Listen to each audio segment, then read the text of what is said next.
সেই আমার বান্ধবীর বাড়িতে, আর এই যে এইমাত্র পৌঁছলাম। পেছনে জামাটা উঠে আমি আয়না দিতে দিচ্ছি। তো এই হলো ওর বাড়ি। তো ওর বাড়িটা তোমাদেরকে চলো দেখাই আমি আগে, ঠিক আছে? দিয়ে ড্রেস চেঞ্জ করবো। ওর ঘর, আর এই যে আমি ফ্ল্যাক্সটা বন্ধ করি। আর এই যে আমার বান্ধবী, দেখো রান্না করছে। দেখেছো আমি নাইটি পরে আছি না গাইস। হ্যালো গাইস, সবাইকে গুড আফটারনুন। জানে ব্লগটা স্টার্ট করলাম, তো শুরু থেকে লাস্ট পর্যন্ত থাকো। আমি বলেছিলাম কালকে ব্লগে যে আমি আজকে একটা জায়গায় ঘুরতে যাব, তো সেটাই যাচ্ছি। দেখো কত রোদ উঠে গেছে, আর এখন পুরো 12:30 বাজতে চললো। তো অনেকটা লেটও হয়ে গেছে। কাজ মার সাথে সাথে না ঘরের পুরো দিন শেষ।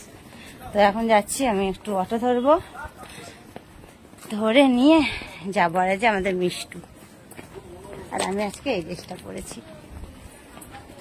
তো চলো সঙ্গে থাকো, আমি অটোয় উঠি। অটোয় উঠে আবার তোমাদের সাথে দেখা হচ্ছে।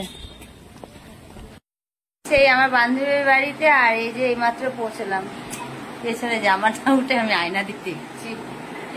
তো এই হলো ওর বাড়ি। তো ওর বাড়িটা তোমাদেরকে চলো দেখাই আমি আগে, ঠিক আছে? দিয়ে ড্রেস চেঞ্জ করবো। ওর ঘর, এই যে বেড কভারটা আমার মতো পুরো সেম। এই যে আমাদের মিষ্টু বসে আছে, আর এই যে আমি ফ্ল্যাক্সটা বন্ধ করি। তা তোর ঘর দেখাচ্ছি আমি, সর। না না, এইটা হলো দেখো ঠাকুর মন্দির। পুজো দেওয়া হয়ে গেছে? মা দেবো।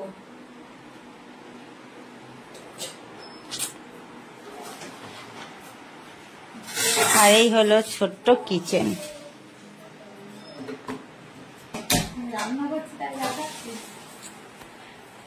আর এই যে আমার বান্ধবী।